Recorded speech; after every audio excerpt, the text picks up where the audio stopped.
নমস্কাৰ প্ৰিয় দৰ্শক আপোনালোকলৈ স্বাগতম জনাইছোঁ আপোনালোকে যে এই ভিডিঅ'টো চাইছে উপভোগ কৰিছে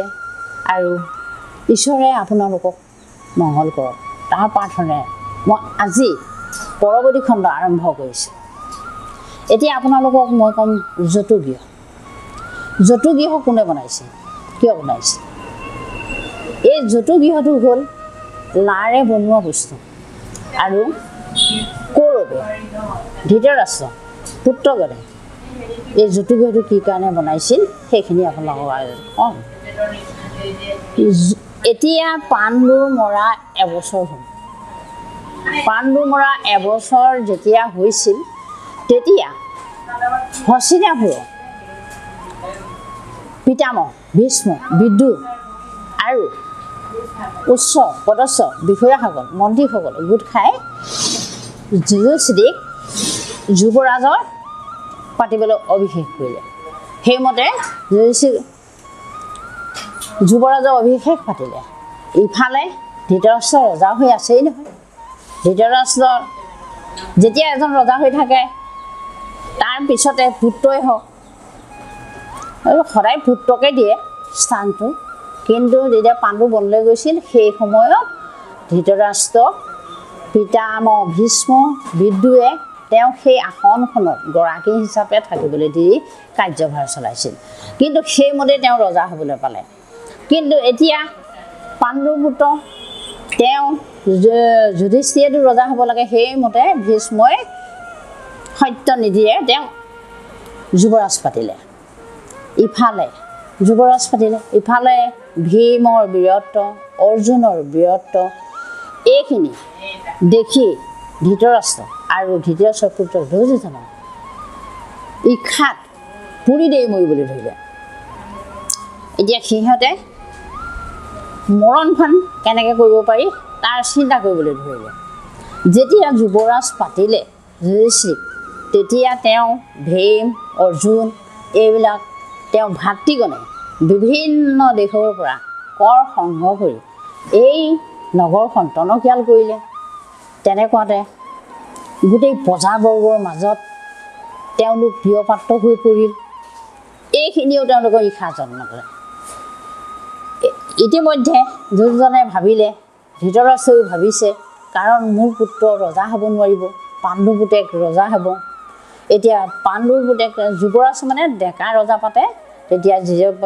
ৰজাজন মৃত্যু হয় বা সেই অচলা অৱস্থা হয় তেতিয়া সেই যুৱৰাজজন ৰজা হয় সেইমতে তেওঁ পিছততো তেওঁ ৰজা হ'ব এই কথা ভাবি দুৰ্যোধন আৰু ধৃতৰাষ্ট্ৰ অশান্তি পা হ'ল ধৃতৰাষ্ট্ৰই তলে ভাবিলে মোৰ পুত্ৰজনে এতিয়া কি হ'ব এতিয়া ৰজাটো হ'ব নোৱাৰে মইহে ৰজা হৈ আছিলোঁ মোৰ পুত্ৰহে হ'ব লাগিছিল এনেদৰে ভাবিলে ইফালে শকুনি আৰু কৰ্ণ দুৰ্যোধন এটাইখনে মিলি তেওঁলোকক কেনেকৈ মাৰিব পাৰি এই চিন্তা কৰিবলৈ ধৰিলে সেই কুমন্ত্ৰদাতা হ'ল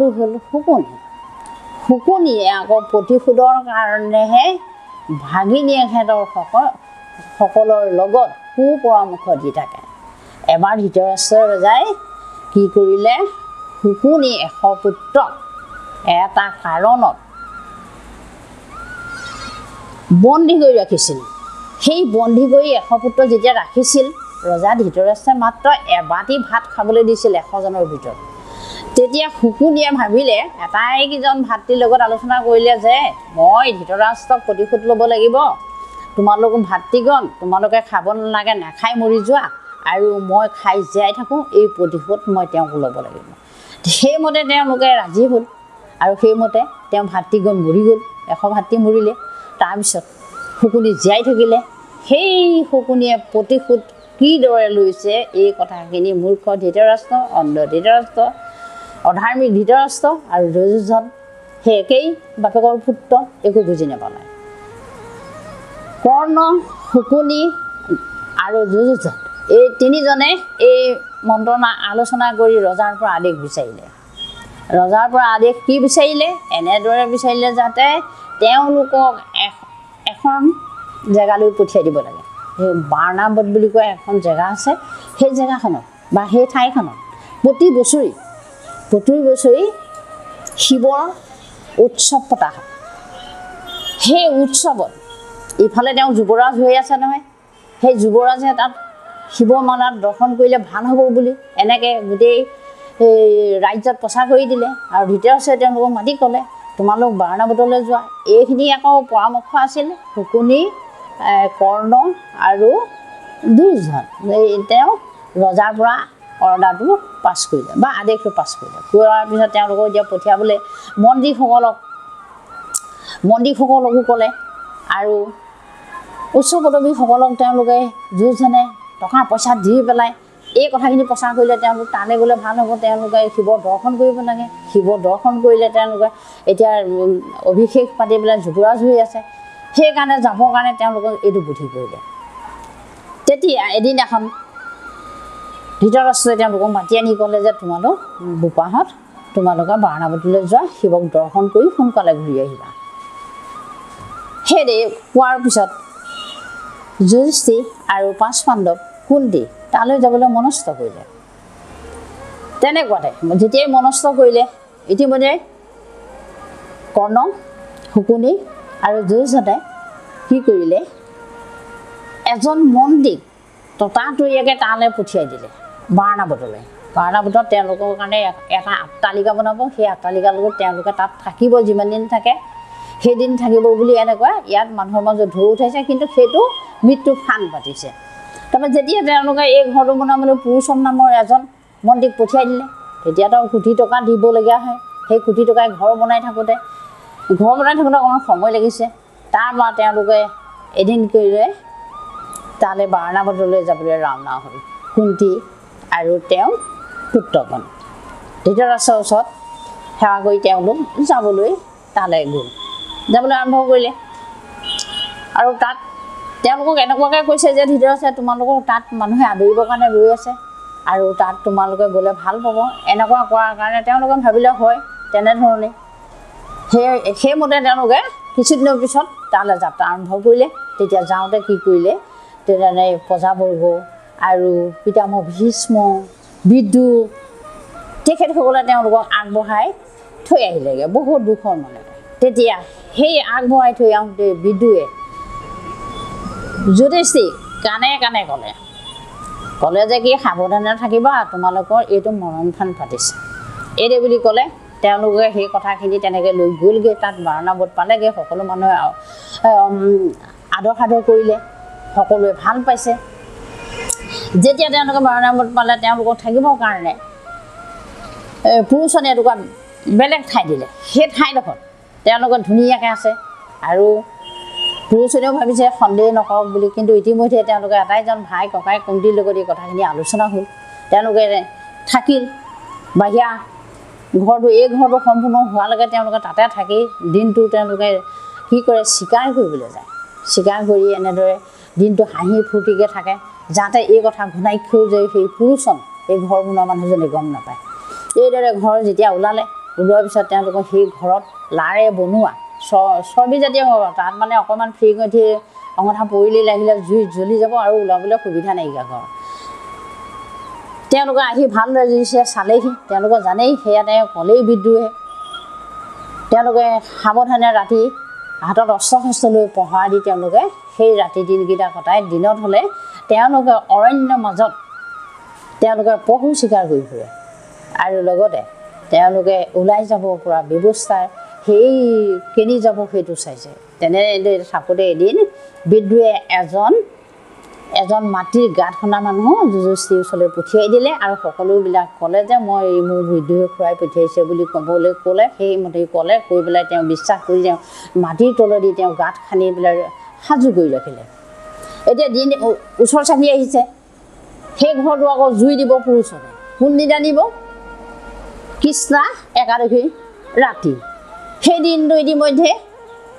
বিদুৰে কৈয়ে পঠিয়াইছে আৰু ইতিমধ্যে যুধিষ্ঠিৰে গম পাইছেই। যুধিষ্ঠিৰে গম পাই কি কৰিলে সেইদিনাখন ৰাতিলৈ ঘৰ জুই দিব। তেওঁলোকে দিনৰ ভাগত পহু চিকাৰ কৰি এটা ডাঙৰ ভোজ পাতিলে। ভোজটোত তাৰমানে আমাৰ কুন্তি ৰান্ধি বাঢ়ি সকলোকে ওচৰ চুবুৰীয়া গোটেই মানুহখিনিক মাতি তেওঁলোকে খোৱা ব্যৱস্থা কৰিলে তাত ৰাগিয়াল দৈবোৰ আছে সকলো তাত ভোজ সেইদিনা আনন্দৰে খাইছে আৰু সেইদিনাখন তেওঁলোকৰ সেই ভোজলে 5জন পুত্ৰৰ সৈতে এজন বৃদ্ধাও আহিছিল তেওঁলোকে সেই তাত ৰাতি অতিথি হিচাপে থাকিল খালে ইতিমধ্যে পুৰুষজনে যিটো ঘৰত থাকে তেওঁ পুহৰীয়াসকলে যিটোত থাকে তেওঁলোকে সেইদিনা ভোজ খাই ৰাতি নিপালি দি ফুলে নিচাৰ ৰাগত তেওঁলোকে একো ক'ব নোৱাৰে টোপনিত লাল কাল দিলে তেতিয়া পাণ্ডু পুত্ৰগণে ভাবিলে এইটোৱে সুযোগ লাহেকৈ ভীমে প্ৰথমে পুৰুষজনৰ ঘৰটো জুই লগাই দিলে তেতিয়া দপদপকৈ জুই জ্বলিলে তাৰপৰা তেওঁলোকৰ ঘৰটো ভীমেই জ্বলাই দি তেওঁলোকে সেই সুৰুঙা দি তেওঁলোকে ওলাই গুচি গ'ল যেতিয়া মাঝৰাতি ওচৰ বাৰণাবতৰ বজাৰ বগৈ গম পাইছে গম পাই হোৱা দোৱা লগাই গোটেই চিঞৰ বাখৰ লগাই আহিলে ইছৰাম বহুতে কৈছে যে পাণ্ডুৰ পুত্ৰগণ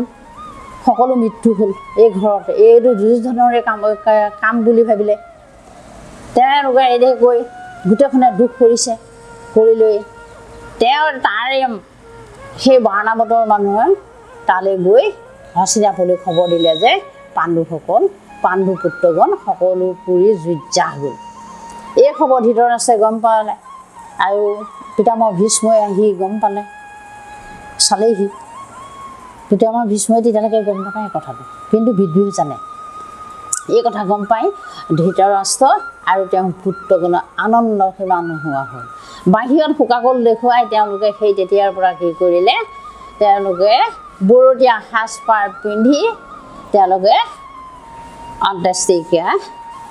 কৰিলে ইফালে বিদ্ৰোহে দুখ নকৰা দেখি এদিনাখন ধৃতৰাষ্ট্ৰই মাতি সুধিলে বিদ্ৰোহ তুমি কি ইমান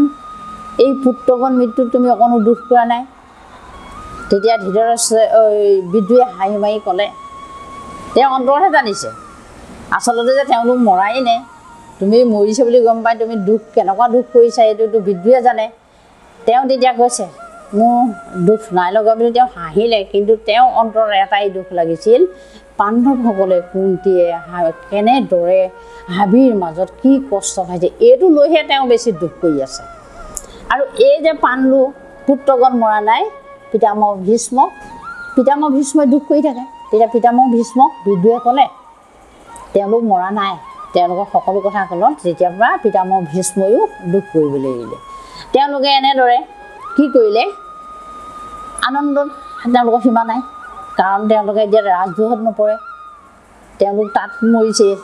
তাত জুয়ে ফুৰি মাৰিছে ইয়াত এওঁলোকে নিকা হৈ থাকিব আৰু তেওঁ পুত্ৰগণে এতিয়া ৰজা হ'ব তেওঁ নাতি নতুনলৈকে ৰজা হ'ব তেওঁলোক মৰিলে এনেদৰে তেওঁলোকে ভাবিলে ইতিমধ্যে কি হ'ল সেই ৰাতি তেওঁলোকে মাটিৰ সুৰংগ দি খুব কষ্টৰে ভীমে মাক কুন্তীক কান্ধত তুলি ল'লে আৰু নকুল সহদেৱক কাষত ল'লে যুষ্টি আৰু অৰ্জুনক হাতত ধৰি সেই হাবি নলাই দি গৈ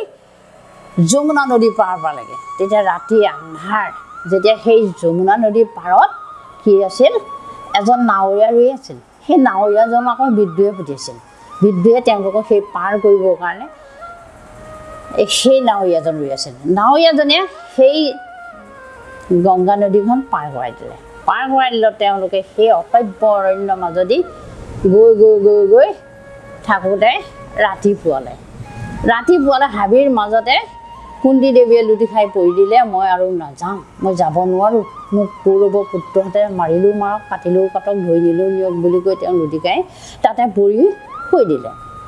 গোটেই পানী পিয়াহত অন্তকণ্ঠ শুকাই গৈছে খাবলৈ একো পোৱা নাই ভীমে কি কৰিলে ভায়েকহঁতো শুই গ'ল সেই বননিতে তাৰপৰা ভীমে অকণমান ইফালে সিফালে হাবিৰ মাজত লতাটো কাটি গৈ এটুকুৰা পানী পালেগৈ সেই পানী তেওঁ গা ধোৱা কাপোৰখনকে তিয়াই তেওঁ কি কৰিলে পদুম পাতত মাতৃ আৰু ভাতৃগণক খুৱাই সতেজ কৰি অকণমান ৰ'লে ৰৈ তেওঁলোকে আকৌ যাত্ৰা আৰম্ভ কৰিলে নমস্কাৰ পৰৱৰ্তী খণ্ডলৈ মই আপোনালোকৰ মাজত আকৌ উপস্থিত হ'ম, আপোনালোকে চাবলৈ নাপাহৰিব।